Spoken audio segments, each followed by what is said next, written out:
Chapter 1. Maya and Ellie. Two against the world. The morning sunlight crept through the half-open blinds, casting soft lines across the small, neatly made bed where 6-year-old Ellie Nguyen slept, tangled in her princess sheets, one sock missing, her favorite stuffed rabbit dangling off the edge. Maya stood by the door for a moment, sipping instant coffee from a chipped ceramic mug, watching her daughter breathe in that slow, dream-heavy rhythm that only children seemed to master. Her own sleep had been fractured again. Emails, invoices, some light crying, hers, not Ellie's, and the hum of quiet fear that always settled in around 3 a.m. But when she saw Ellie like this, soft, warm, safe, it was all worth it. This was their life. Small, rented, sometimes too quiet. But theirs. Maya turned to the mirror in the hallway. Her long black hair, still slightly damp from the rushed shower, was tied into a low ponytail. She wore black slacks, a crisp blouse she'd steamed in the bathroom while Ellie brushed her teeth, and her lucky gold hoops, tiny but fierce. Today was closing day for a 3-bedroom in Chula Vista. If all went well, the commission check could finally pay off the last of Ellie's dental bills. She checked the clock. 6:58 a.m. Almost time. Mommy? The small voice floated out from the room behind her. Maya smiled, turned. Ellie rubbed her eyes and sat up, her wild hair shooting in all directions. I had a dream we were superheroes. I flew, and you had laser eyes. Maya laughed softly. Sounds like we make a good team. Ellie nodded, then added, very seriously. But you were still scared of heights. Maya grinned. Even superheroes have something they're scared of. By 7:30 a.m., they were out the door, Ellie in her blue polka dot dress and sparkly shoes, Maya in her gray blazer, car keys in one hand, granola bars in the other. As they pulled into the school drop-off line, Ellie reached into her backpack and pulled out a folded piece of paper. I made this. Maya glanced down.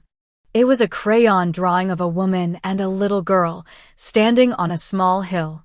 Around them were tiny stick-figure people, watching, pointing, whispering. But the woman and the girl were smiling. Above them, in big, wobbly letters, just US equals enough. Maya blinked back the sudden burn in her eyes. Is this us? Ellie nodded. I didn't draw the dad. I didn't know what to make him look like. Maya hesitated. That's okay. You don't have to draw him. Ellie looked at her with that same unfiltered honesty Maya had grown to admire, even when it scared her. We don't need him, right? Maya kissed the top of her daughter's head. No, baby. We don't. After drop-off, Maya sat alone in the car for a few minutes before driving to her appointment. She looked at the drawing again. So many people had told her she was too much baggage. That being a divorcee, a single mom, a Vietnamese-American woman in a cutthroat industry, all of it added up to not ideal. But every time Ellie looked at her like that, like she was strong, like she was home, like she was enough, Maya remembered the truth. She wasn't waiting for a fairy tale. She was building something real. And she would keep building one offer letter, one bedtime story, one packed lunch at a time. Two against the world. And somehow, that was starting to feel like a strength, not a limitation. Chapter 2. First meeting with Ethan, when kindness felt unfamiliar. Maya didn't notice him at first. She was late. Not by much, just 5 minutes, but in real estate, 5 minutes could mean the difference between landing a client or losing them to someone flashier, louder, more polished. She pushed through the glass door of the cafe with a practiced smile, laptop tucked under her arm, hair falling loose from her clip, heels clicking against the hardwood floor. The client she was meeting was a middle-aged couple looking for a starter home in San Diego's suburbs. Sweet, polite, full of questions, and already working with another agent, just to compare. Maya knew the type. She was ready with answers. With comps. With charm. It wasn't until they were halfway through discussing school districts that she noticed him. Sitting at the next table. casually sipping an espresso, black notebook open, pen in hand. He hadn't been eavesdropping. If anything, he looked completely focused on the sketches he was scribbling, geometric shapes, lines. She wasn't here for distraction. She was here for business. After the couple left, satisfied but non-committal, Maya stayed behind to review notes and send a few emails. Her brain was still halfway in productivity mode when a voice interrupted her. I wasn't listening, but I have to say, you handled their concerns about pricing beautifully. She looked up. It was him. The guy from the next table. He held his coffee cup like he wasn't in a rush, like time bent a little differently around him. Maya raised an eyebrow, guarded but polite. Thanks. I try. He smiled, then added, almost as an afterthought. You're in real estate? Yes. And you're a professional doodler. His grin widened. Engineer. Structural.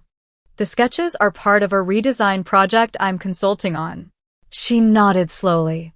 Something about him made her nervous, not because he was intrusive, but because he was calm. She wasn't used to calm, or attention that didn't come with expectations. I'm Ethan, by the way. She gave a small, polite smile. Maya. He didn't push. Didn't offer a cheesy line. Just sipped his coffee and said, Well, Maya, it was nice watching someone be really good at what they do. And with that, he nodded, gathered his things, and left. Maya sat there for another 15 minutes, thinking, not about his face, or his voice, but about the way he'd said it. It was nice watching someone be really good at what they do. No flirtation. No undertone. Just genuine recognition. It was unfamiliar. Most of the compliments she'd received in recent years had come wrapped in backhanded praise. Wow, you work full-time with a kid? That's brave. You don't look like someone who's been divorced. You must be exhausted, doing it all alone. But Ethan's words had felt different. Like he wasn't surprised. Like it was obvious to him that she was strong. Capable. Enough. That night, after tucking Ellie into bed, Maya opened her laptop to respond to a backlog of emails. She glanced at the napkin she'd tucked into her planner earlier that day. It had a quick sketch of a bridge on it, carefully structured, balanced. Underneath it, in neat handwriting. Balance matters more than flash. Ethan. She smiled. Maybe she'd see him again. Maybe she wouldn't. But for the first time in a while, a man had seen her not as a complication. Not as a project, but as she was. And something about that felt like the start of something worth remembering. Chapter 3. Dinner with Catherine. You remind me of who I wanted to be. It was Ethan's idea. Come to dinner. Nothing fancy. Just my mom and me. Ellie's welcome too. Maya hesitated. She always hesitated when it came to meeting family. Most people smiled politely until they found out that she had been married, that she had a daughter, that she wasn't the kind of woman people expected a man to marry for the first time. But Ethan had been so, sure, not insistent, not pushy, just steady. She'll love you, he said simply. So Maya said yes. Now she stood on the porch of a warm, two-story home in Linda Vista, Ellie holding her hand, a store-bought pie in the other. The door opened before she could even knock. And there stood Catherine Vu. Elegant in a way only Vietnamese mothers can be, crisp blouse, pearl earrings, eyes like she'd already assessed every strength and weakness in the first 2 seconds. But her smile was wide, sincere. You must be Maya, she said, reaching out both hands instead of just one. And to Ellie. And you must be the smart one who's taller than your mom already. Ellie beamed, immediately at ease. Maya blinked, thrown off by the warmth. It's so nice to meet you, Mrs. Vu. Catherine waved her off. Catherine, please. We're eating dinner. Not negotiating real estate. The meal was simple but perfect. Grilled salmon. Pickled mustard greens. Jasmine rice. Catherine moved with the ease of a woman who'd hosted hundreds of dinners in that kitchen. She laughed loudly. She asked Ellie about school, nodded approvingly when Maya mentioned her work, and teased Ethan mercilessly for burning the rice once when he was 16. It felt easy, like family didn't have to be complicated, until Catherine asked, casually, "So, how long were you married?" Maya froze. The question wasn't cruel, just direct, matter of fact. She looked at Ethan. He didn't flinch. He didn't try to jump in. She turned back. For years. It ended 3 years ago. He wasn't who I thought he was. Catherine nodded, not breaking eye contact. And you raised Ellie by yourself? Yes. A beat passed. Then Catherine said, "You remind me of who I wanted to be when I first came to this country." Maya blinked. "I'm sorry." Catherine smiled, softer now. "I was your age once, with a child, no money, and people telling me I had ruined my life. I stayed quiet. I endured. I thought that was the only way to be strong." She gestured across the table.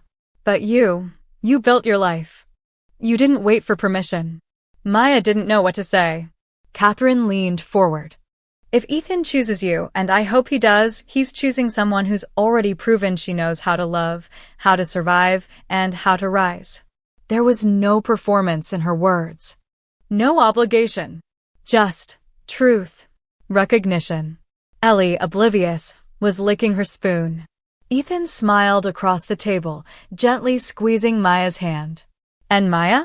Maya sat straighter. Because for the first time in years, a mother didn't look at her and see what she lacked. She looked at her and saw what she had already overcome. Later that night, as they walked to the car, Maya turned to Ethan. "She's not what I expected." Ethan chuckled. "No one ever is in this family." Maya paused. "She said I reminded her of the woman she wanted to be." Ethan looked over. Voice warm. "She meant it." Maya didn't reply. But inside, she was already hoping this dinner wasn't the last. Chapter 4. The Proposal and the First Wave of Judgment. It happened on a Wednesday. Not a holiday. Not an anniversary. Just a regular midweek evening when the sky turned gold too early and the air in San Diego carried the faint crispness of fall. Maya had just returned from a showing in Mission Hills, still in heels, still mentally listing everything she had to do before the weekend, when Ethan called her into the backyard. "Just come outside. Ellie's already out here." She stepped onto the patio and paused. String lights flickered gently above the fence. A blanket had been laid on the grass with 2 bowls of pho. A candle and Ellie wearing a flower crown made entirely of dandelions. "We made it," Ellie chirped. Maya blinked. "What is this?" Ethan took a deep breath. "It's dinner." "And also," he knelt and pulled out a ring. It wasn't the gesture that caught her breath. It was how easy it felt. No build-up. No expectation. Just love, quiet, certain, rooted. "Maya, I love you. I love Ellie. I've loved the way you carry the world, even when no one helps you hold it. I want to be your partner. Not your rescue. Not your fixer. Just your witness. If you'll let me." Maya felt her chest rise sharp and full. Ellie whispered, "Say yes, Mommy." And Maya did. Yes, not because she needed saving, but because, for the first time, someone had offered her a home. Not a pedestal. The joy lasted 3 days. Until the first message came. From a cousin on Ethan's dad's side. "Wait, isn't she divorced? Then, are you sure this is what your mom wants?" And finally, from an aunt in Texas, "What kind of woman brings a child into someone else's family?" It came slowly, one thread, then another. Whispered comments during family Zoom calls. Passive-aggressive texts. A sense that Ethan was settling, that Catherine had lost her way, that Maya's past would always be too much for some people to swallow. Ethan showed her the texts. He didn't want to hide it. Maya read them once, then deleted them. But she felt it. That old ache. The reminder that some people would always see her as a statistic, not a story. A few days later, Maya stood in Catherine's kitchen, helping prep a batch of pork spring rolls for the weekend. She didn't say much, until Catherine glanced over and said, out of nowhere, "They started calling me." Maya paused. "The family?" Catherine nodded. "Said I should rethink. That I'm making a mistake letting Ethan marry someone with baggage." Silence filled the space between the chopping board and the sink. Then Catherine said, "You know what I told them?" Maya didn't answer. Catherine looked her square in the eyes. "I said, if Maya's baggage is working 2 jobs, raising a daughter with grace, loving my son like he's enough, then yes. I'll carry that baggage any day." Maya's throat tightened. Catherine continued, "Let them talk. Let them stay home. The wedding isn't for them. It's for you. For Ethan. For Ellie. And for the kind of family we get to choose." That night, as Maya tucked Ellie into bed, her daughter looked up and asked, "Will I get to wear the flower crown again?" Maya kissed her forehead. "You can wear it every day if you want. Because in this home, where whispers still hovered and doubts still lurked, love had already spoken louder." And Maya? She was done apologizing for who she had been. She was too busy becoming who she was meant to be. Chapter 5. Why her? Relatives voiced disapproval. The phone calls started with silence. Not the kind that was quiet. The kind that waited, thick with hesitation. With that signature Vietnamese-American cadence, polite words laid like wallpaper over what everyone really wanted to say. The first came from Aunt Bao in Houston, Catherine's cousin on her mother's side. She hadn't called in years, but suddenly, her name lit up on Catherine's caller ID like a warning sign. Catherine answered, "Sister, it's been a long time since you called." And then, 3 sentences in, "Are you really letting Ethan marry that woman? The one with the kid?" Catherine stared at the wall. "Her name is Maya." Aunt Bao clicked her tongue. "You're not worried? About the past? The gossip?" Catherine breathed through her nose, long and slow. "Gossip is free. But building a life like hers? That's expensive." And she paid for it in courage. The call ended quickly after that. Then came another. From Uncle Kiet in San Jose. Then a message from a niece Catherine hadn't seen since Tet 4 years ago. "Just worried for Ethan. D. He's such a nice guy." As if nice guys weren't allowed to fall in love with strong women. Meanwhile, Maya knew. She knew because Ethan tried too hard not to let it show. Because Catherine kept smiling just a little too tightly. Because Ellie had overheard a whispered comment in the nail salon and asked, "Mommy, what does used goods mean?" Maya had to excuse herself to cry in the car for 5 minutes after that. Not because she was weak. Because she was tired of always having to be strong before people gave her permission to exist. One evening, after Ethan got off a tense call with his aunt in Orange County, he sat beside Maya on the couch, hand rubbing his temples. "They asked me why it had to be you." Maya's jaw clenched, but she stayed silent. He turned to her. "I told them. Because no one's ever made me feel safer. Or seen. Or ready. Like you do." She looked at him. "And what did they say?" Ethan shrugged. "That I'm blind." Maya smiled, bitter and tired. Ethan pulled her close. "Then let them stay blind. I'm done seeing the world through their fear." Across town, Catherine was on another phone call, this time with her older sister, who had always been the respectable one, the one who reminded everyone to wear ao dai for family pictures. The one who had opinions about everything. "You're inviting a woman who's been divorced into our family," her sister hissed. Catherine's voice didn't shake. "I'm inviting someone who raised her child alone and still had enough love left to give my son." A pause. Then, sharply, "If you're not coming to the wedding, that's your choice. But don't expect your absence to ruin it. Maya's already enough to fill a room." The storm kept murmuring. Catherine didn't flinch. Ethan didn't waver. And Maya? She didn't shrink. Because she had survived worse than gossip. And this time, for the first time, she wasn't alone. She had a daughter who called her brave, a man who chose her every day, and a mother-in-law who, when the world said, "Why her?" answered, "Because she is exactly what this family needs." Chapter 6. A wedding planned with resistance. The first vendor Maya called asked, "What's the groom's last name again?" "Vu," Maya replied. There was a pause. Then, "Oh, are you the second wife?" "Not a second wife. The second wife. The kind whispered about. Measured. Judged." Maya's voice stayed calm. "I'm the woman he's marrying. That's all you need to know." She hung up before the apology came. Planning the wedding should have been joyful. It wasn't. Catherine insisted on paying for the entire thing. It's tradition, and I'm not letting you spend a cent. Con. Ethan, ever the gentle shield, offered to elope.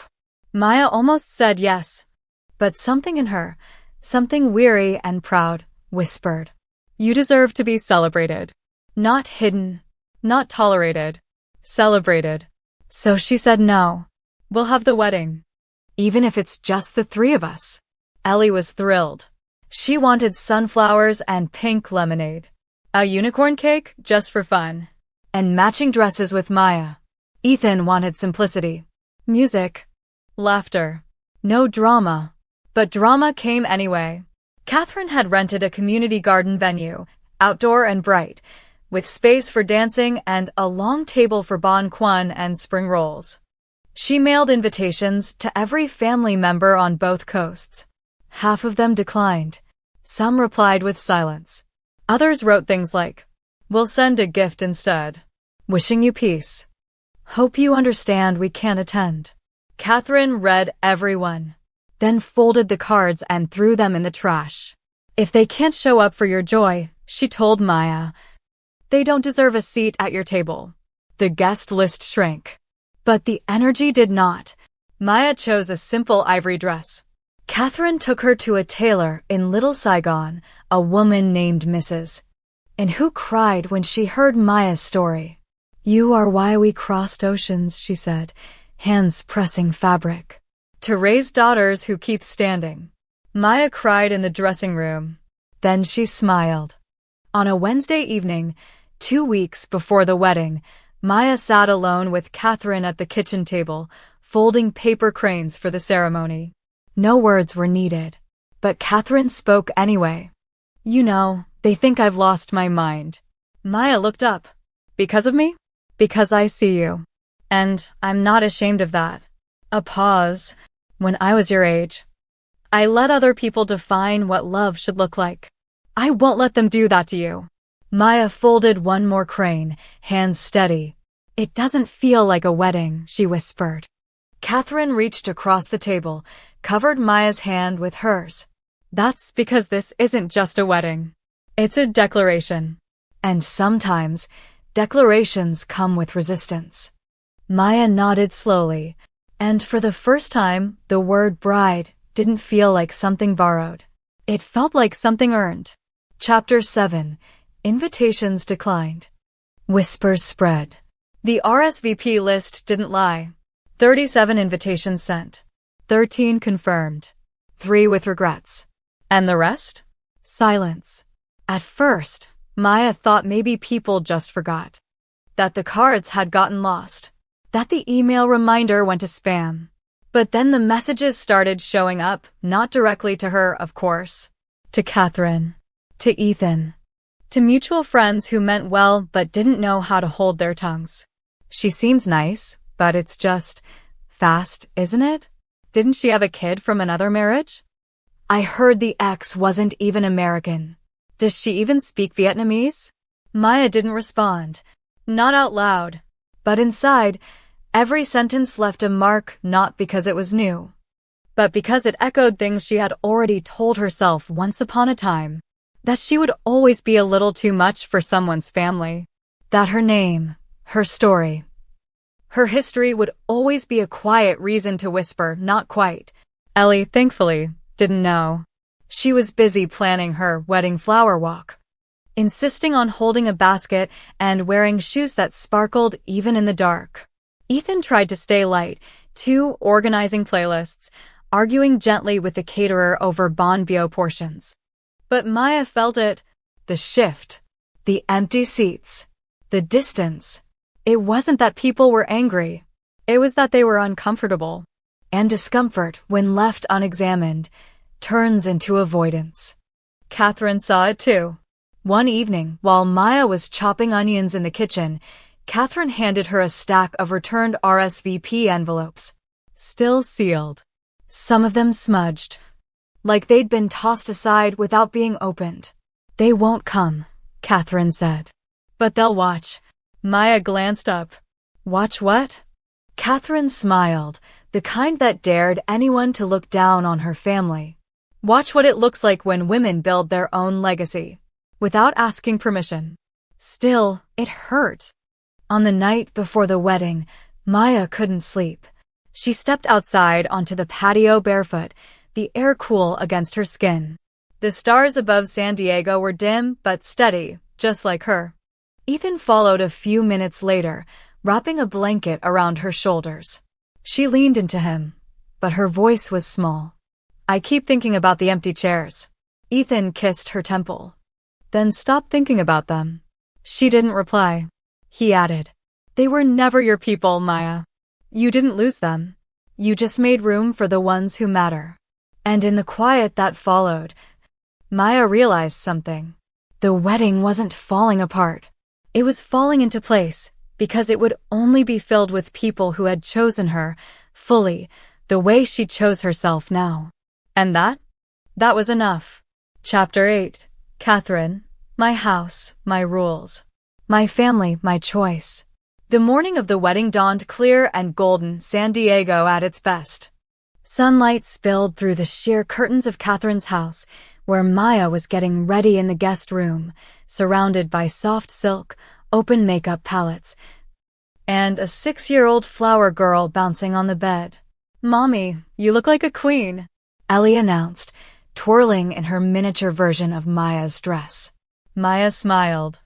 Catching her own reflection in the mirror, ivory satin, hair swept into an elegant low bun, a delicate jade pendant Catherine had lent her hanging just at her collarbone. It felt unreal. Not because she didn't feel worthy, but because, for the first time, she didn't have to convince herself she belonged here. She just did. Meanwhile, in the kitchen, Catherine was fielding a different kind of chaos. The catering van had arrived early. The speaker rental guy was late, and her phone had buzzed 5 times in 10 minutes with messages from cousins, uncles, and a particularly noisy aunt in Orange County. Each message was some variation of, "Are you sure about this? It's not too late to scale back. It's not a good look for the Vu family." Catherine deleted every one. She was rinsing herbs at the sink when her sister-in-law, Aunt Tuette, showed up at the door, the only relative who decided to come. Albeit with hesitation visible in every wrinkle of her forehead. I have to say it. The others are talking. Catherine didn't look up. Let them. They think you're letting emotion cloud your judgment. That you're choosing this woman over blood. Now Catherine turned, wiped her hands on a dish towel, and looked Tuette straight in the eye. She is family. She didn't fall into our lives by accident. She earned her place. Every scar, every late night with Ellie, every dinner she cooks while closing deals. She is more daughter to me than half the ones who bear our name, but never show up unless there's something to gain. Tuette blinked, caught off guard. Catherine stepped closer. This is my house. My son. My rules. And Maya is the family I choose. Upstairs, Maya adjusted Ellie's headband and caught the muffled voices through the floorboards. She couldn't hear every word. But she didn't need to. She knew Catherine was defending her. Again. And that truth, more than the ring, more than the dress, made something inside Maya settle. Like a door long shut was finally, quietly opened. An hour later, as guests arrived, Catherine stood at the gate with Ethan, greeting each person with pride.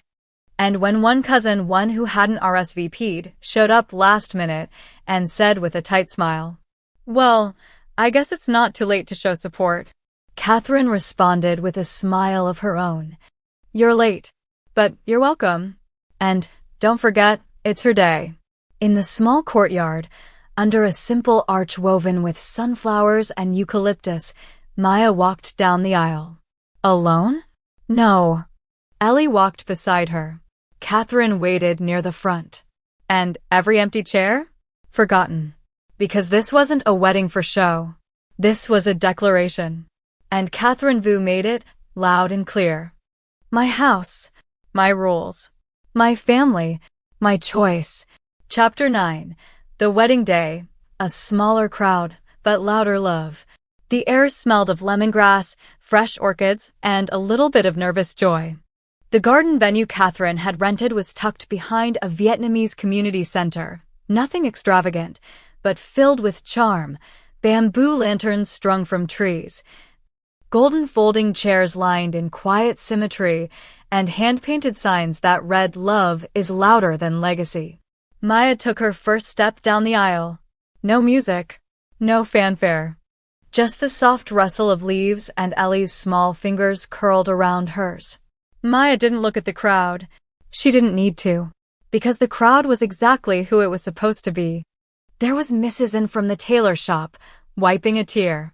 Mr. Tran, the electrician from down the street, who always gave Ellie free coconut water.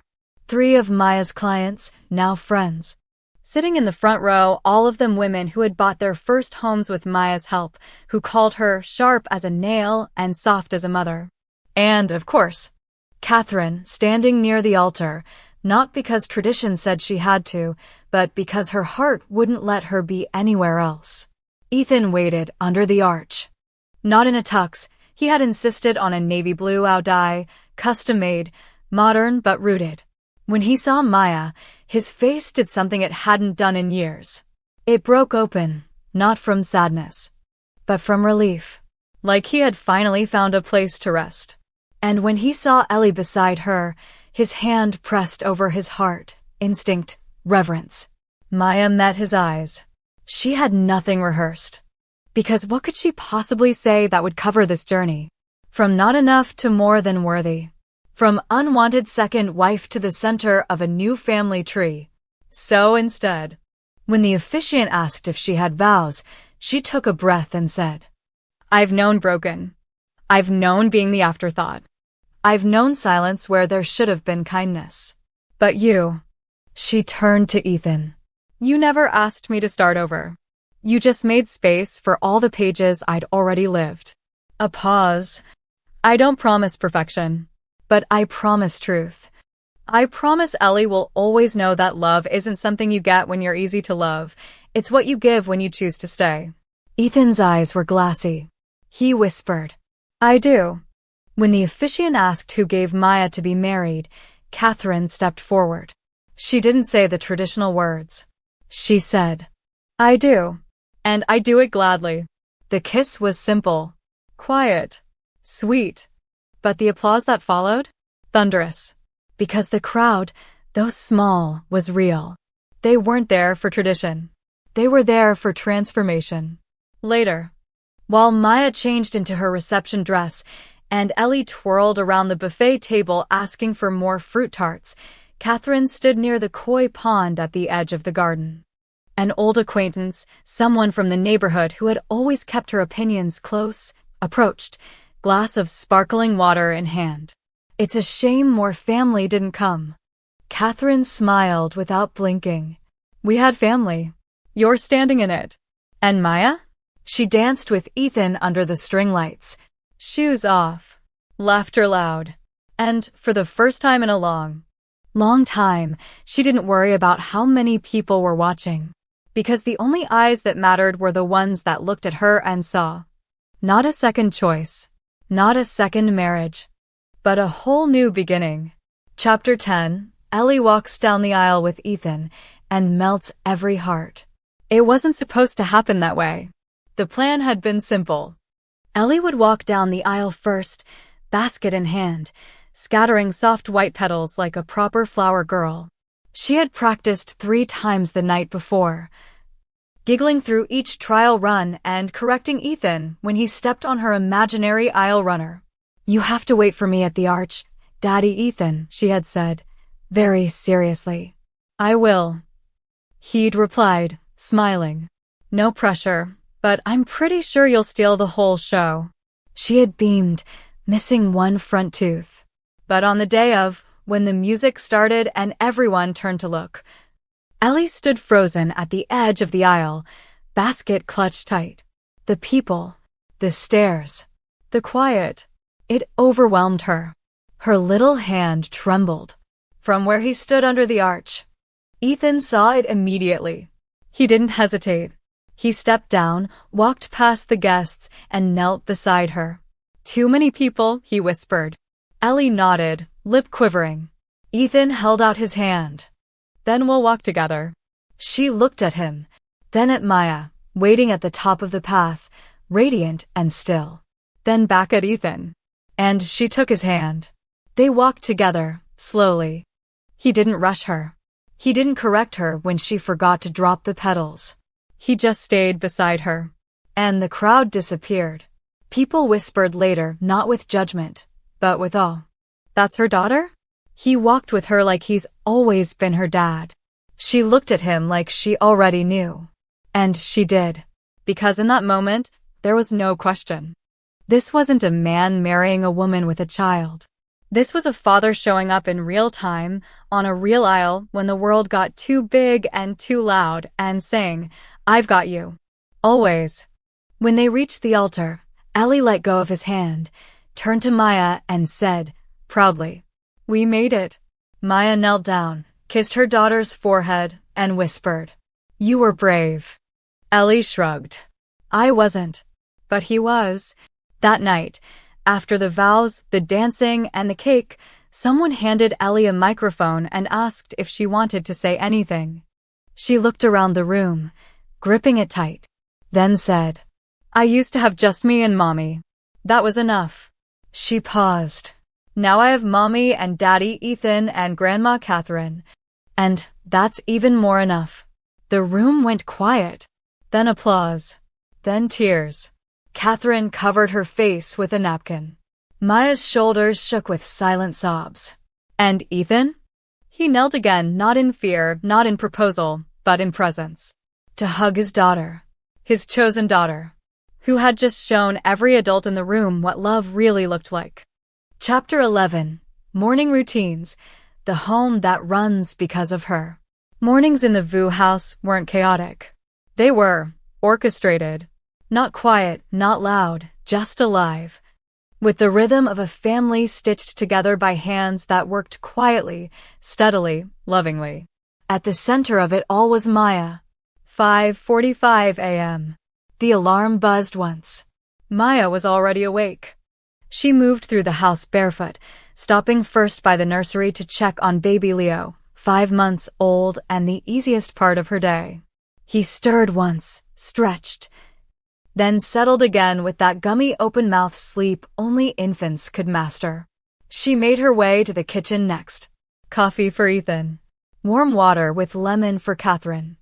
A banana muffin left on the table for Ellie, who always swore she wasn't hungry until exactly 7:03 a.m. By 6:15, the house smelled like cinnamon and toast. Maya didn't perform her routines like a martyr. She didn't post them on Instagram with the hashtag #momlife. She just did them.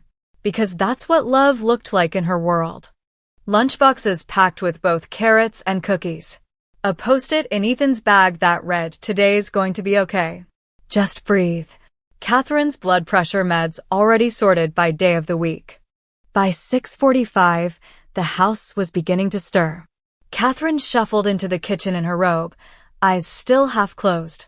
"Troy dat, Conde Sambe Nua, huh?" Maya smiled. "Have it?" Catherine took the cup Maya handed her without question. No thanks needed anymore. It had become a language. By 7:10, Ellie was running late. She couldn't find her left sneaker. Maya had already placed it by the shoe rack, but Ellie insisted it had vanished into another dimension. Ethan, dressed and drowsy, finally stepped in. If I find it in under 30 seconds, I get an extra kiss. Ellie shrieked with laughter. The shoe was found. Kisses were exchanged. And Maya? She stood by the front door, holding Leo in one arm, sipping her now cold tea, watching the scene unfold. Not rushing it, just holding it. At 7:45, the front door closed behind Ethan and Ellie. Maya sat for the first time all morning. Leo was dozing in her arms. Catherine joined her at the table with a plate of peeled fruit. They didn't say much, but Catherine looked over and said, softly, "You've turned this house into something alive." Maya looked at her. "It's your house, Mom." Catherine shook her head. "It's ours. But it only works because of you." Maya smiled, because this time it didn't feel like praise. It felt like truth, like being seen, like coming home to a place you helped build with your own two hands. There was no award, no audience, just dishes in the sink, a soft-breathing baby, and a kitchen still warm from muffins. But make no mistake, this was power. This was love. This was Maya's house too, and it ran on her quiet, unstoppable grace. Chapter 12, Real Estate Success. When Maya closes the deal no one believed in. The property sat empty for 9 months. A sun-washed duplex in National City, decent structure, terrible curb appeal, and an HOA board that made grown men cry. Other agents had dropped it after 3 showings. Too much red tape. Too many quirks. Too many unanswered questions about the leaky roof and that one neighbor who fed raccoons from his porch. But Maya saw something else. She saw possibility. She saw a backyard that could become someone's Saturday joy. She saw a fixer-upper that just needed the right kind of buyer and a real estate agent who wasn't afraid to roll up her sleeves and knock on a few doors. "Are you sure?" Ethan had asked that night. Everyone passed on it. Maya smiled, her laptop glowing in the dark. "I'm not everyone." The next 2 weeks, she worked like gravity was optional. She paid out of pocket for new staging furniture, second-hand but tasteful. She hosted an open house on a rainy Saturday, showing up with warm banh mi and folding umbrellas. She called the HOA president 3 times, once just to ask about her favorite type of tea. It was Jamaica, and that cracked the code. And slowly, something shifted. The neighborhood started to trust her.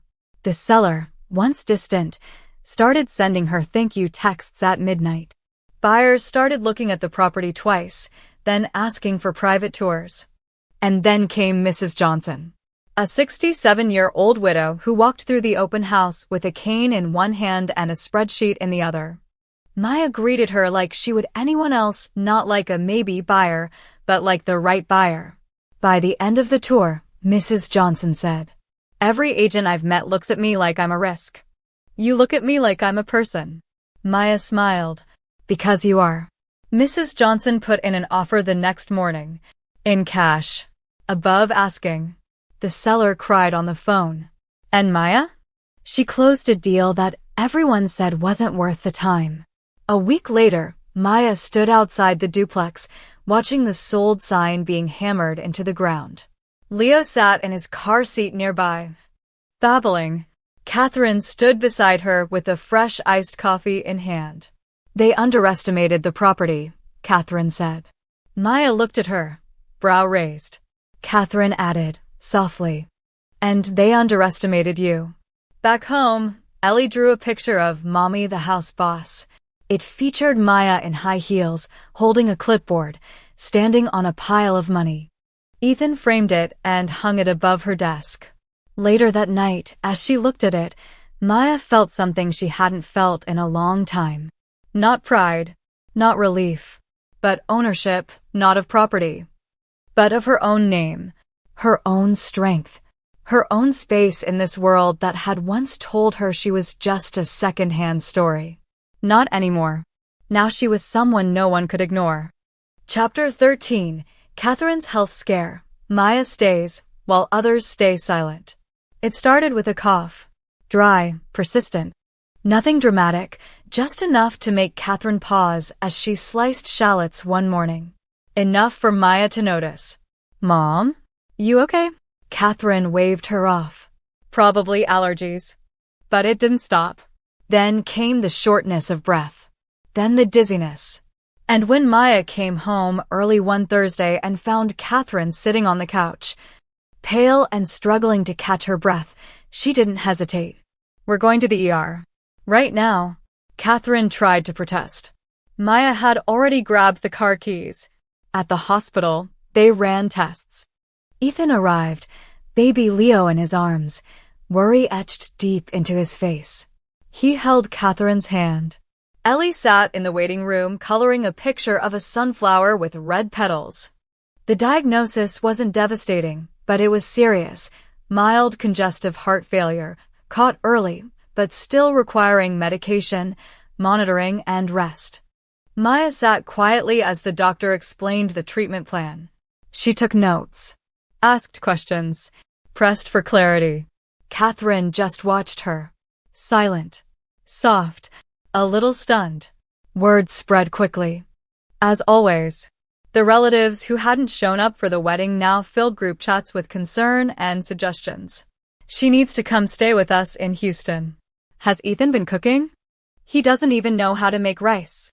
This wouldn't have happened if she didn't live in that house full of stress. Maya saw the messages, didn't answer a single one. Instead, she reorganized Catherine's medication drawer, rearranged her diet, took over the bakery's inventory management for the next 3 weeks so Catherine could rest without worrying about the business. She didn't complain. She just showed up. Every single day. 2 weeks later, Catherine's sister called. The same one who had declined the wedding invite. Maya answered, politely. "I heard she's sick," the sister said. "Should we send someone to help? I could fly in for a few days." Maya's voice was calm. "That won't be necessary. But she's family." "Yes," Maya said. "And she's not alone." She hung up before the guilt could be weaponized again. That night, as Maya helped Catherine into bed, the older woman reached for her wrist. Her voice was low. "Hoarse from the meds. They didn't call me. Not once." Maya hesitated. "You're not surprised, are you?" Catherine shook her head, slow. Then, "But you stayed." Maya pulled the blanket higher. "Of course I did." Catherine looked at her. "Not because you had to." "No." A long pause. Then Catherine whispered, "You're not my daughter-in-law anymore. You're just my daughter." Maya didn't cry, but her chest did something strange. Like a door she didn't realize was still locked had quietly opened, and the light inside had been on the whole time. The next morning, Catherine woke up to fresh congee by her bedside. A vitamin tray. A note in Maya's neat handwriting. "Rest well today. The world can wait. We've got you." And in that moment, Catherine knew. The woman everyone doubted had become the woman everyone would one day thank. Chapter 14. Ellie's school event. Ethan and Catherine watch her shine. The paper invitation came home in Ellie's backpack, crumpled and smudged with yogurt. In block letters, it read, "Second grade Heritage Day. Families welcome to attend. Dress up encouraged. One student from each class will give a short talk about their culture." Maya smoothed the paper on the counter, already imagining what she'd pack for Ellie's lunch that day. She'd bring the audai from the wedding, the smaller version they had tailored just for her, and maybe a small tray of spring rolls to share with the class. Ellie, however, had something else in mind. "I want to talk about family." Maya blinked. "Not Vietnamese food? Or Vietnamese music?" Ellie shrugged. "I mean, yes. But also, I want to talk about how my family is Vietnamese and American. And how we all live together. And how I have a grandma who's not like other grandmas." Maya hesitated, unsure what that meant. Ellie clarified, as only a child can. "She argues with the mailman and eats hot sauce on apples." On the morning of the event, Maya dressed Ellie in her pink dye, hair in 2 braids. Ethan packed a tote bag with snacks, and Catherine insisted on baking mini bonbons, despite Maya's warning that second graders did not appreciate steamed coconut rice cakes. Catherine ignored her. Of course, that's why their taste is still developing. They arrived 20 minutes early. The multipurpose room was already buzzing, children in bright clothes, parents balancing cameras and coffee, tables of homemade food lined against the walls like a culinary United Nations. Catherine carried the tray like it was a trophy. Ethan had the folding chairs. Maya trailed behind, beaming. When Ellie's turn came, she walked to the front of the room holding a piece of yellow construction paper. No notes. Just that innate, unstoppable confidence Maya had always admired. She looked at the crowd and said, "My name is Ellie Nguyen. My mom is from Vietnam. My dad is from America. My family is very blended." Some parents chuckled. Ellie went on. "I have a little brother named Leo. He can't talk yet, but he smiles a lot. My grandma's name is Catherine. She speaks Vietnamese and also English and also angry bakery lady." More laughter. But then Ellie's voice softened. "My mom married my dad after some people said it was a bad idea. They said because she had me already, she shouldn't get married again. But my grandma said, family is who shows up." She turned slightly, searching for Maya and Catherine in the crowd. When she found them, she smiled, proud, certain, glowing. "So I want to say thank you to my grandma, who picks me up from school and tells people I'm her granddaughter like she's been waiting her whole life to say it. And thank you to my mom and dad, who made our home feel like 3 places in one. Vietnam, California, and happy." Silence. Then applause. Loud, long reel. Afterward, parents stopped Maya and Ethan in the hallway. "She's incredible. So articulate. You should be proud." Catherine walked ahead, pretending not to cry. But Maya saw the tissues in her hand. Later that night, as Maya tucked Ellie into bed, she asked, "Did you mean all of it?" Ellie nodded sleepily. "Except maybe the hot sauce part. That's still kind of weird." They both laughed. And in that quiet, post-bedtime glow, Maya realized something profound. Ellie wasn't just thriving. She was reflecting the love she had absorbed. Not just from Maya. Not just from Ethan. But from a woman the world had once called too traditional, too stubborn, too old-fashioned, who had now become the fiercest protector of a new kind of family. Chapter 15. Maya pregnant again. The son that no one dared expect. The pregnancy test lay flat on the bathroom counter. 2 pink lines. Maya stared at it, toothbrush still in hand. Heart thumping in her chest like a knock at a locked door. She hadn't planned this. Not yet. Leo was barely 10 months old. Work was busy. Sleep was a luxury. And yet, a laugh bubbled in her throat. It came out part joy, part disbelief. "Are you kidding me?" She set the toothbrush down, then did something she hadn't done in years. She sat on the floor, back against the wall, and let the quiet wrap around her like a soft blanket. There was no fear. There was no shame. There was only this slow, blooming awareness. She was carrying new life again. Not in the ruins of something broken, but in the heart of something whole. When she told Ethan, his eyes went wide. He looked between her and the test like he couldn't quite believe it. Then he whispered, "A boy." Maya nodded slowly. Ethan smiled, the kind of smile that started in the chest and rose like heat to the eyes. He knelt, kissed her stomach, and said, "We're getting louder." Catherine's reaction came over a bowl of soup. Maya didn't even finish her sentence before the older woman reached across the table and took both her hands. "A son." Then she leaned back, a quiet joy filling her face. "They said you were a mistake. Now they'll see you've built a legacy." But not everyone cheered. The family text started again. Cousins whispering. An aunt suggesting, Maybe it's time to slow down. A comment on Facebook. 2 kids with 2 fathers. What example does that set? Maya didn't answer. She didn't need to. Because this time, silence didn't mean shame.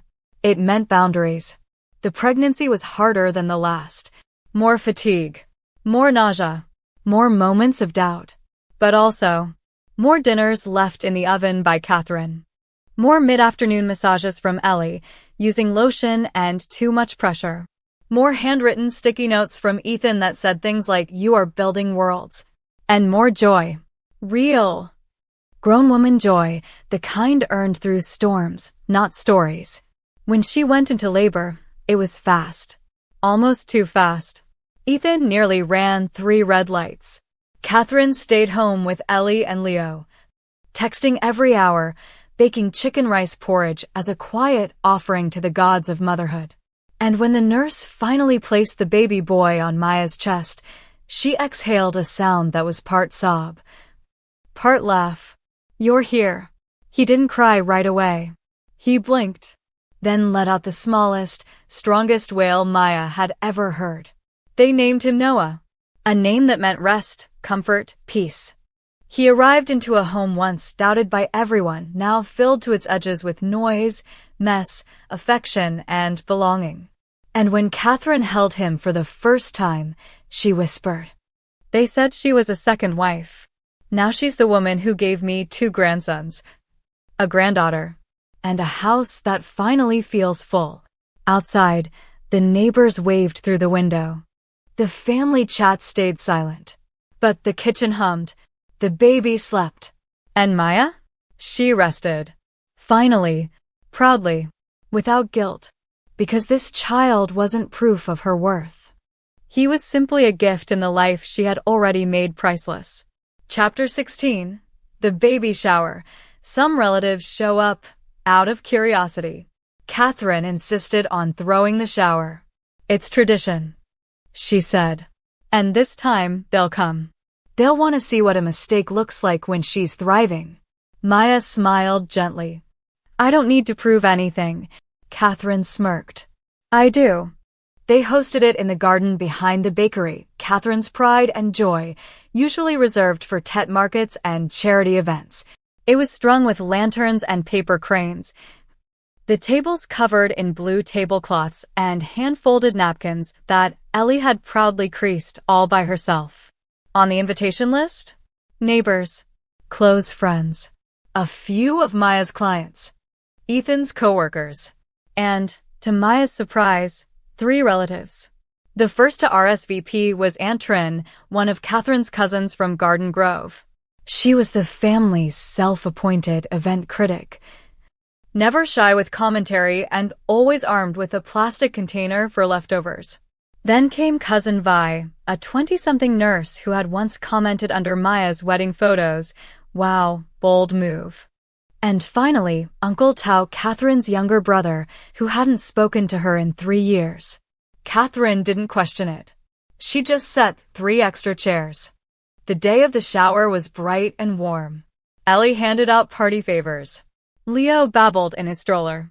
Ethan grilled skewers while Maya, 7 months pregnant and radiant, moved gracefully between tables like she owned the space, because in so many ways, she did. When Aunt Trin arrived, she came with a suspiciously large box and an expression halfway between, "I'm here for the tea," and "I'm not staying long."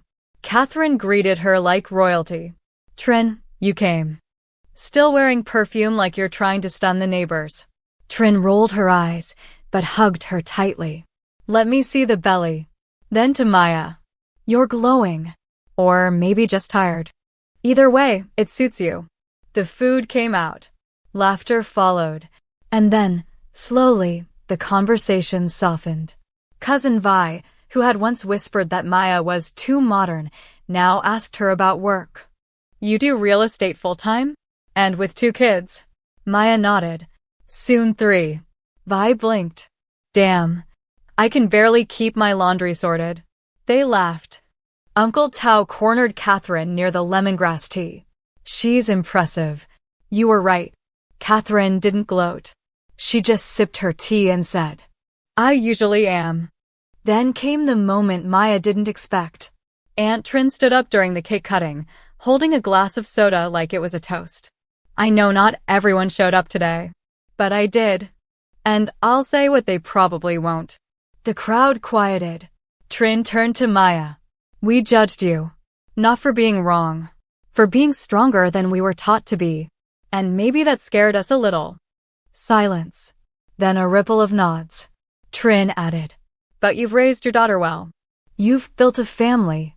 And watching Catherine stand beside you, that's all I needed to see." She raised her glass. "To the woman we misjudged, and now admire." Everyone clapped. Catherine clapped the loudest. Maya? She didn't cry. She just placed a hand over her belly. Felt Noah kick once, bold and certain, and smiled. Because something had shifted. Not because people had changed overnight, but because they had shown up. And sometimes, showing up is how healing begins. Chapter 17. Ethan, you built this home. We're just lucky to live in it. It was late. The kind of late where the lights were dim. The children were finally asleep, and the only sound in the house was the hum of the refrigerator and the occasional creak of the old wood floors. Maya stood in the living room, barefoot, folding the last of the laundry. A stack of tiny onesies sat beside a stack of Ethan's button-downs. Leo's blanket, soft and worn, draped over the arm of the couch. Ellie's pink sweatshirt with the unicorn patch still smelled faintly of vanilla and crayons. It was just another night, nothing special. And yet, something about the stillness. The calm after the day's noise felt like a kind of sacred. Ethan walked in from the hallway, his t-shirt wrinkled, hair damp from the shower, carrying 2 mugs of tea. "Still folding?" "I'm almost done." He handed her the tea. She took it with one hand and continued folding with the other, moving with that graceful efficiency born from years of managing life with no margin for error. Ethan watched her for a long moment. Then he sat on the edge of the couch and said, softly, "I've been thinking a lot lately." Maya raised an eyebrow. "Dangerous." He chuckled, then grew serious. "About how this house runs. How Ellie feels safe. How Leo always gets to sleep. How my mom feels seen." Maya paused. He continued. "And how none of it, would be like this if you weren't here." She looked down at the folded onesie in her lap. Ethan reached for her hand. "You built this home, Maya.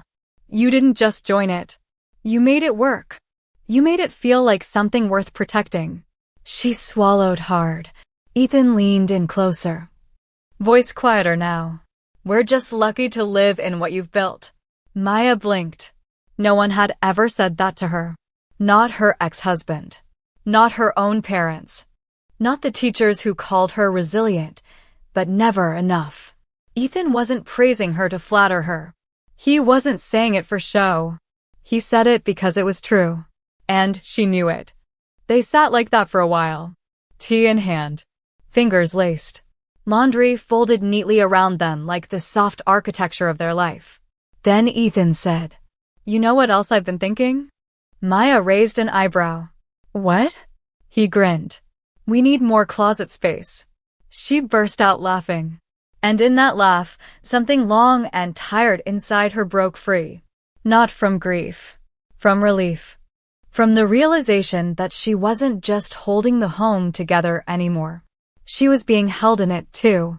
Chapter 18. A family lunch. One and finally says, "She's stronger than I thought." It was a Sunday. One of those rare San Diego afternoons that felt like spring and autumn had agreed to share the sky, crisp air, filtered sun. The kind of day where conversations last longer and arguments feel too heavy to carry. Catherine hosted lunch at the house. This time, it wasn't just neighbors or bakery friends. It was family.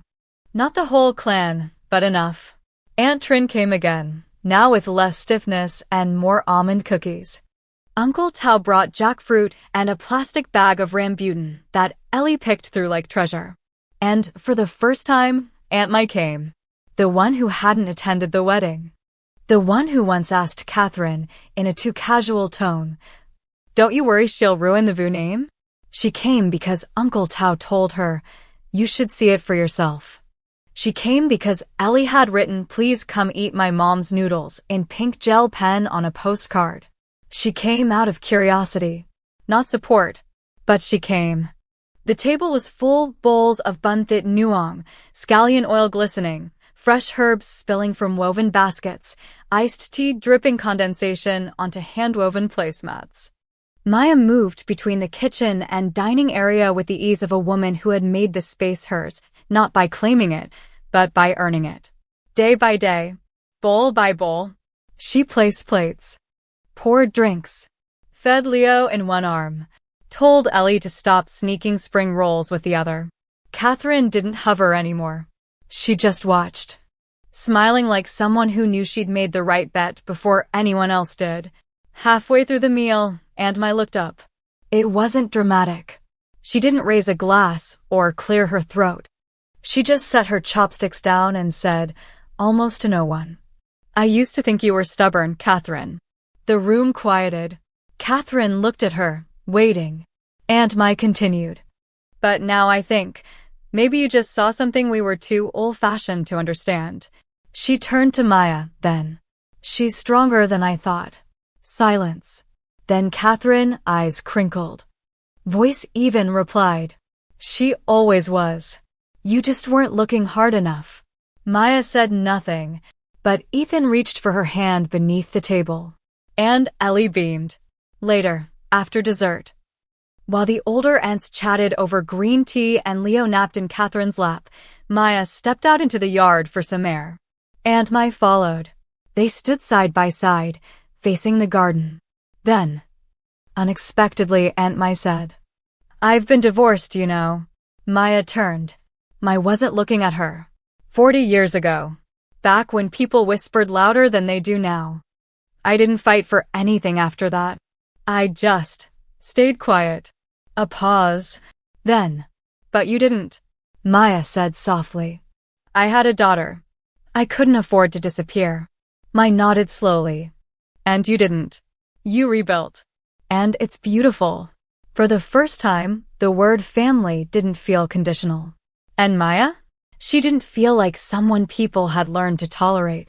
She felt like someone people had finally started to respect. Chapter 19, Catherine's Public Praise. At the Lunar New Year gathering, the house buzzed with red and gold. Bonchung stacked neatly on the counter, incense lit in a small altar by the window, and children darting between chairs holding bright red envelopes like tiny bankers in silk tunics. It was Lunar New Year, Tet, the first since Maya had officially become a member of the Vu family. This time, Catherine didn't ask who would attend. She didn't send reminders or chase RSVPs. She just opened the doors, filled the table, and trusted that the right people would come. And they did. Neighbors. Bakery regulars. The cousin who always came late but brought good wine. Even Uncle Kiet, the same man who once said Ethan could do better, showed up in a pressed-out dye and left his judgment at the door. Maya had planned everything with military precision. The menu, the seating, the gift bags, even a calligraphy corner where Ellie helped younger kids write their names in Vietnamese. Ethan fried spring rolls with a level of focus usually reserved for power tools. Leo wore a tiny red onesie that said Chuk Mung Nam Moi across the front. And Catherine? She was watching. Not supervising. Not controlling. Just watching. Her arms crossed softly over her chest. Eyes scanning the room, from the firecracker decorations to the way Maya refilled teacups before anyone asked. This wasn't performance. This was presence. Midway through the evening, someone tapped a glass. It was Uncle Min, always dramatic, always the self-appointed MC of every holiday. He raised his voice above the crowd. "Before we all get too full to move, I think it's time for a few words from our host." Catherine stepped forward slowly, gently brushing off the polite applause. Then she cleared her throat and turned toward Maya. "I was going to say something short, but I've never been good at short." Light laughter rippled. I've lived long enough to see people judged before they're known. I've done it myself. But this woman right here, she gestured to Maya, reminded me that love isn't just about loyalty. It's about clarity and courage. Catherine looked at the crowd now, her voice steadier. Maya walked into this family when it was easier to walk away. She gave me a granddaughter who loves fiercely. She gave me 2 grandsons who will grow up watching what a strong woman looks like. And she gave my son more peace than I ever could. Maya felt her chest tighten. But Catherine wasn't done. If you came here tonight out of politeness, that's fine. But I hope you leave knowing this. She looked at Maya, eyes shining. She didn't marry into our family. We were lucky to be invited into hers. The room was silent for a moment. Then applause, loud and full and undeniable. Maya stood frozen, until Ethan kissed her temple and whispered, "They're not clapping for the food." Later, while cleaning up spilled tea and folding napkins, Aunt Mai sidled up beside Maya.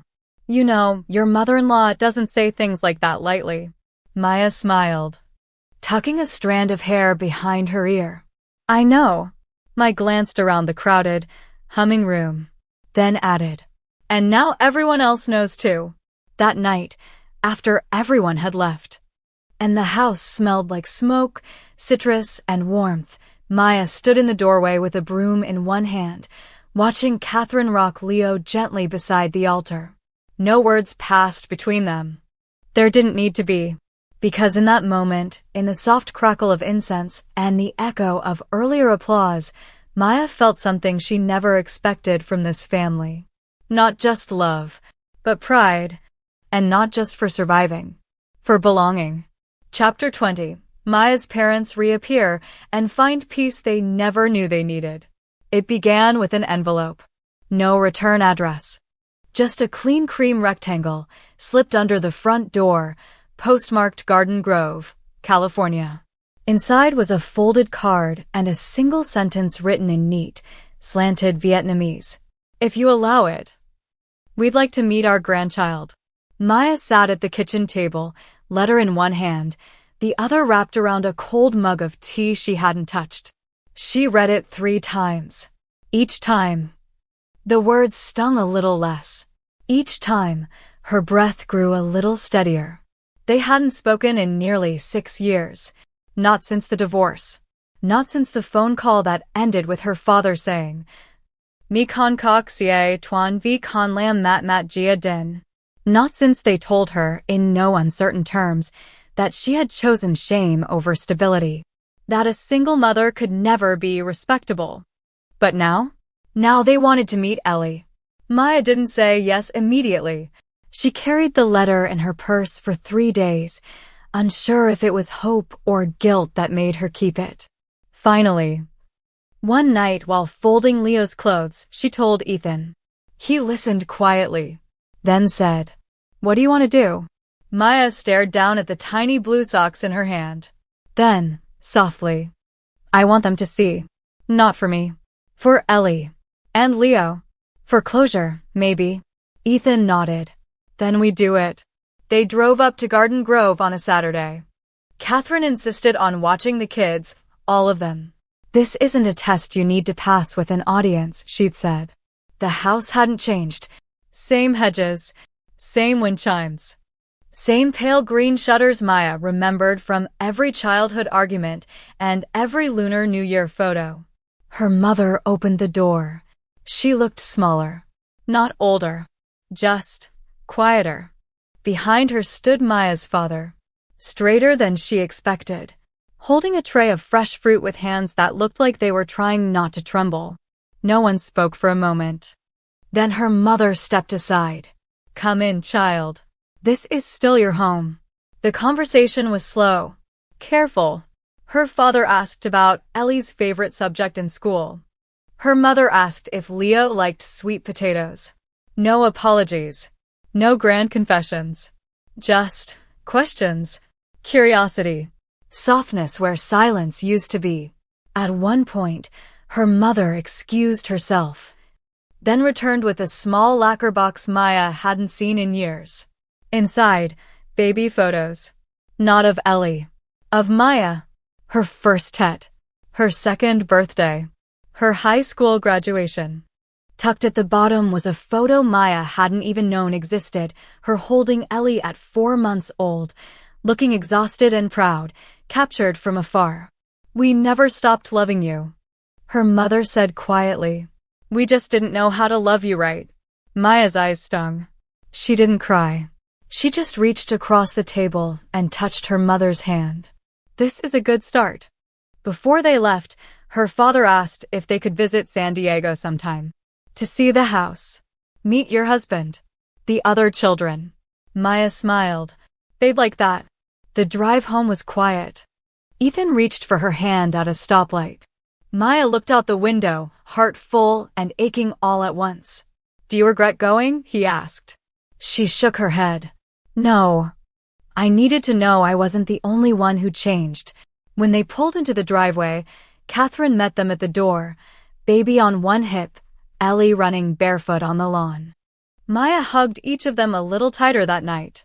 Not because she had lost something, but because she had found something she never thought she'd get back. A family behind her. A family in front of her. And, at last, a family that looked at her and stayed. Chapter 21. Ellie draws a picture of our family and includes Grandma first. It started with silence. The kind of deep, concentrated quiet that only came when Ellie had her tongue poked out between her lips and a box of crayons spread across the living room rug. Maya almost didn't notice at first. She was on the phone with a client, Leo was napping upstairs, and Ethan was trying to install a new child gate that refused to cooperate. But the stillness caught her. She peeked into the room and saw Ellie hunched over her sketch pad, brow furrowed, scribbling with the kind of intensity usually reserved for math tests and sticker charts. When Maya hung up and walked over, Ellie looked up. "I made something." She held the drawing like it was a treasure. And it was. There were 6 figures, each one labeled in child scrawl block letters. Grandma, Mommy, Daddy Ethan, me, Leo, Baby Noah, all standing in a row, holding hands. Smiles stretching across their faces like they had a secret only they understood. But what caught Maya's breath was the order. Ellie had drawn Grandma first. Not at the edge. Not in the background. Not small or faint. First. Front. Bright. Her gray hair was pulled into a bun. Her eye was blue with yellow flowers. She had a spatula in one hand and what appeared to be a bonsai in the other. Ellie beamed. "She's the boss of the kitchen. And also the boss of love." Maya smiled. "The boss of love, huh?" Ellie nodded, serious. "Because she chose us first. Even when other people didn't." Maya didn't answer. She couldn't. Not yet. That night, after the dishes were washed and the house had quieted into bedtime rituals, Maya slipped into Catherine's room and gently placed the drawing on her nightstand. Catherine adjusted her reading glasses and looked down. She didn't speak right away. She didn't need to. The way her eyes softened was enough. Then, quietly, "She put me first." Maya nodded. "She sees everything." Catherine traced the drawing with one finger, the roundness of Ellie's face. The small hands that linked each figure, the sun that shone above them all with bright yellow rays. She didn't cry. She just said, "I used to think being first meant control. Now I know it means responsibility. And Ellie? She's teaching me what it means to be loved without conditions." Before leaving, Maya turned back at the door. "She sees you as the anchor." Catherine smiled faintly. "Then I better stay strong." The next morning, the drawing was framed and hanging in the kitchen. No explanation. No fanfare. Just truth. In crayon and tape and unconditional trust. Because sometimes the loudest declarations of love don't come from speeches or applause, they come from a child, sketching the world as it should be. And putting the right people at the center of it. Chapter 22. Maya visits her old apartment and leaves her past behind. The building hadn't changed.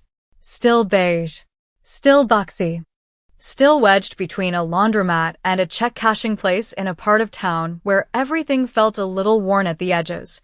Maya stood on the sidewalk, one hand resting on the roof of the car, the other gripping the keychain she hadn't looked at in years, the one with the chipped pink plastic tag from apartment 2B. Ellie was at school. Leo and Noah were with Catherine. And for the first time in a long time, Maya had a few quiet hours to herself. And she had chosen this. Not out of nostalgia. Not out of sadness. But because she needed to see it, the place where she had once started over, scared and defiant, with a baby on her hip and no plan beyond, just survive. The property manager had agreed to let her in. It was vacant now, being cleaned for the next tenant. Maya stepped inside and paused just past the door. The light still came in at the same angle, cutting across the wood floor where she used to rock Ellie to sleep. The old heater, still humming in the corner, hadn't worked properly even back then. The fridge door had always squeaked. The faucet had leaked. She knew it all. And yet, the room felt smaller now. Not because it had changed, but because she had. She walked through slowly, ran her hand across the faded counter where she once cried over bills, touched the wall where she had taped up Ellie's first drawings, stick figures and suns and messy hearts. This was the place where she learned how to make $27 last 5 days. Where she learned to fix her own car light. Where she sang lullabies while wiping tears she didn't let anyone see. Where she first heard Ellie call her mommy and believed, for the first time in a long time, that maybe she could be enough. She sat down on the floor, right where the crib used to be. She closed her eyes. Not to remember, but to release. To let go of the version of herself who had stood in this same spot years ago, bruised, tired, hopeful in ways that felt dangerous. She whispered, "You did it." And for a second, she swore she could feel that old version of herself exhale. A quiet, sacred letting go. On the way out, she left the pink keychain on the windowsill. No note. No goodbye. Just a silent thank you to the 4 walls that had held her when no one else did. That night, as she rocked Noah to sleep in their soft-lit nursery, with fresh paint, books on every shelf, and 3 tiny pairs of socks in a basket nearby, Maya looked around her new home. She thought of 2B, and smiled. Because this place? This life? This was not survival. This was belonging. And she had built every inch of it. From the broken faucet to the baby's breath against her chest. She hadn't just moved out. She had moved forward. Chapter 23. Catherine. You saved us more than we saved you.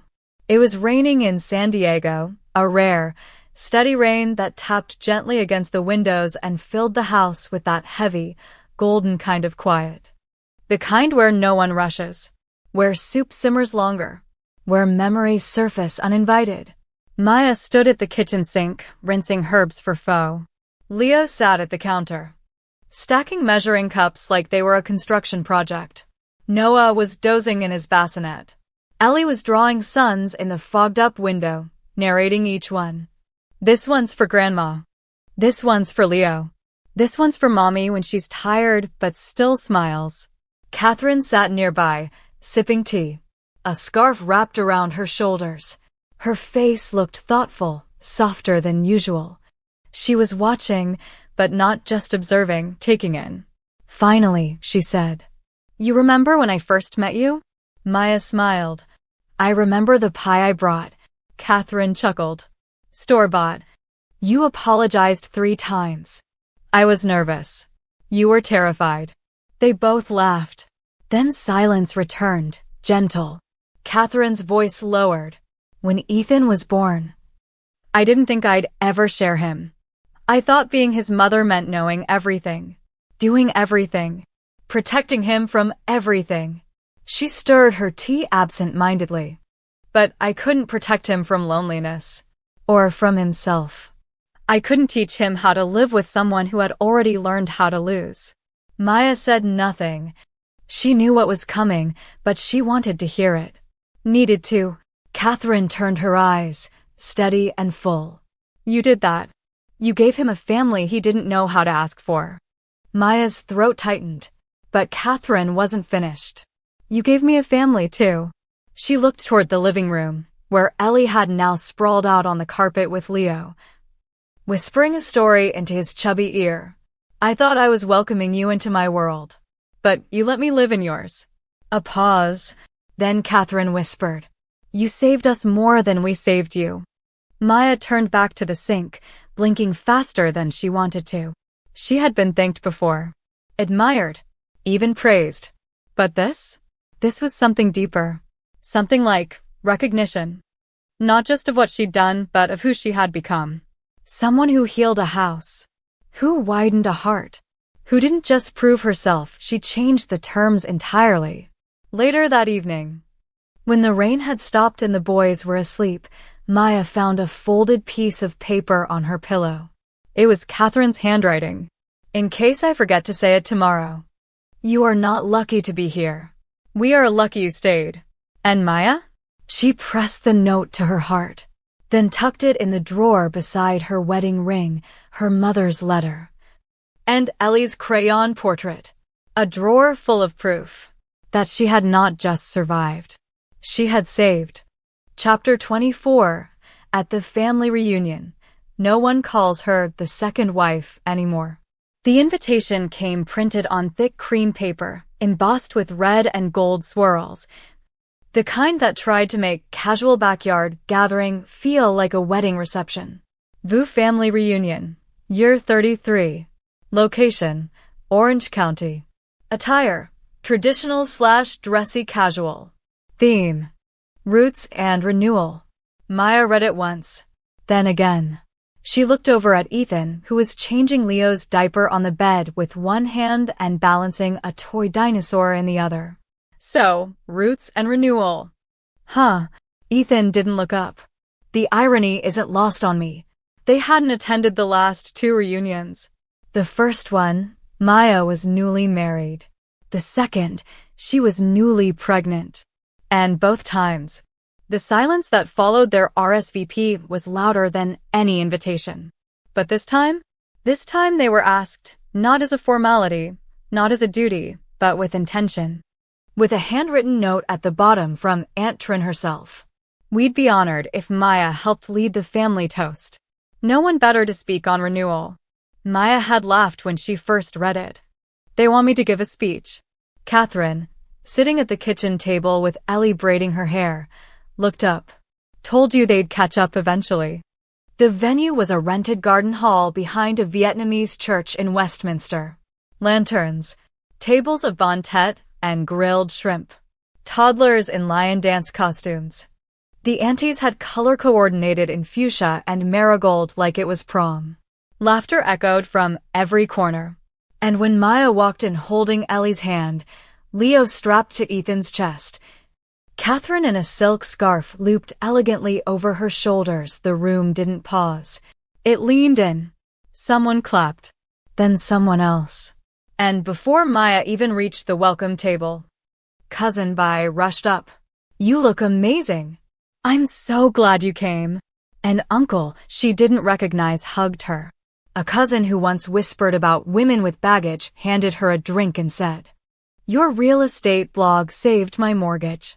Seriously, even Aunt Mai, elegant and sharp in a purple ao dai, raised her glass from across the room in silent acknowledgement. Maya blinked. She had prepared for polite indifference. What she received was something far more unexpected. Acceptance. Warm. Undeniable. Earned. When it came time for the toast, Maya stood beside Ethan and cleared her throat. The room quieted. Her hands didn't shake. She didn't read from notes. She looked out over the crowd, faces once turned away, now turned toward her, and said, I used to think family was about being born into the right name. But now I know. Family is about who shows up when things fall apart. She looked at Catherine, at Ethan, at Ellie, who sat on her knees, proud and beaming. Thank you for letting me become part of this tree. Not because I fit a mold, but because I helped plant something new. Glasses clinked. People stood. And no one called her the second wife. Because now, she wasn't second. She wasn't other. She was the woman who changed everything. Chapter 25, Maya in her garden. The house, the family, the peace she grew with her own hands. It was early. The kind of early where the sky still yawned open, lavender and soft. The world not yet loud. The sprinklers hadn't clicked on. The neighbors were still asleep. Even the birds seemed to respect the stillness. Maya stepped out into the garden barefoot. A cup of tea warming her hands, steam curling upward into the crisp morning air. The backyard was small. Nothing fancy. But every inch of it was hers. The raised planter boxes, full of herbs and cherry tomatoes. The small lemon tree in the corner, now fruiting for the first time. The cracked stepping stones Ellie had decorated with handprints and glitter. Even the little wooden bench Ethan had built during her second pregnancy, where she now sat, exhaling slowly. No one called her. No one needed anything. This moment was quiet, and it was hers.